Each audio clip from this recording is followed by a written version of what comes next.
মৃত্যু থেকে নিয়ে কিয়ামতের সময় ওঠার আগ পর্যন্ত সময়কে বলা হয় বরজখ। এই সময়ের ব্যবধান হলো প্রায় 40,000 বছর। বলা হয় পৃথিবীতে সব শেষে যেই মানুষ মারা যাবে উনিও মৃত্যুর পরে যেই বরজখ আছে, বরজখ এই সময় অর্থাৎ পরকালে ওঠার আগ মুহূর্ত সময়, এখানে প্রায় 40,000 বছর তাকে অবস্থান করতে হবে। এখন আমরা প্রশ্ন করতে পারি, পৃথিবীর শুরুতে যেই ব্যক্তি মারা গেছে আর একেবারে শেষে যেই ব্যক্তি মারা যাবে, মৃত্যুর পরে যেই বরজখ একটি সময় শুরু হবে, এটা কি উভয়ের সমান? হ্যাঁ, সবারই সমান একটি সময় এখানে অতিবাহিত করতে হবে। এটা কিভাবে? সময়ের মালিক হলেন আল্লাহ। কারো জন্য 1 মিনিট, কারো জন্য 1000 বছর, এরকম সিস্টেম আল্লাহ করতে পারি কিনা? কারো জন্য 1 মিনিট, কারো জন্য 1000 বছর।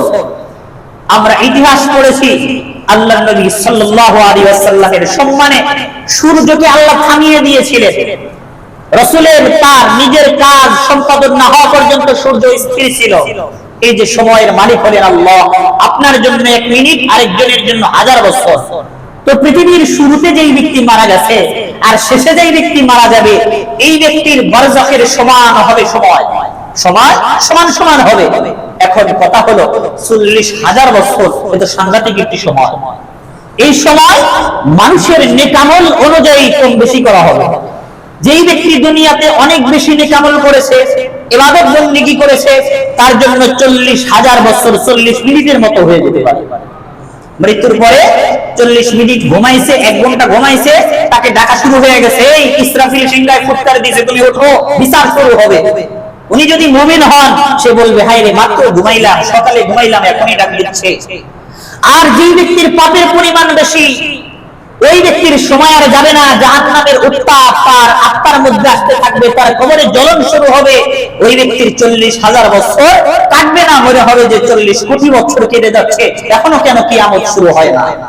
তো মৃত্যুর পরে তৃতীয়বার সিংহায় ফুৎকার দেওয়ার সময় মাটি থেকে যখন মানুষ উঠবে, এই সময়টাকে বরজখ বলা হয়।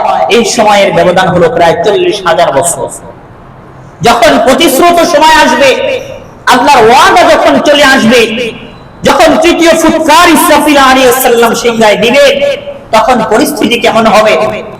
পবিত্র কোরআনে সূরা ইয়াসিনের 51 নম্বর আয়াতে আল্লাহ বলেন, وَنُفِخَ فِي الصُّورِ فَإِذَا هُمْ مِنَ الْأَجْدَاثِ إِلَى رَبِّهِمْ يَنسِلُونَ। আল্লাহ বলেন, যখন সিংহায় ফুৎকার দেওয়া হবে, মানে শেষ ফুৎকার, ওই সময় মানুষ মাটি ফেটে যার যার মতো মাটি থেকে, শরীর থেকে মাটি ঝাড়তে ঝাড়তে বের হবে, হাসরের মাঠে একত্রিত হবে।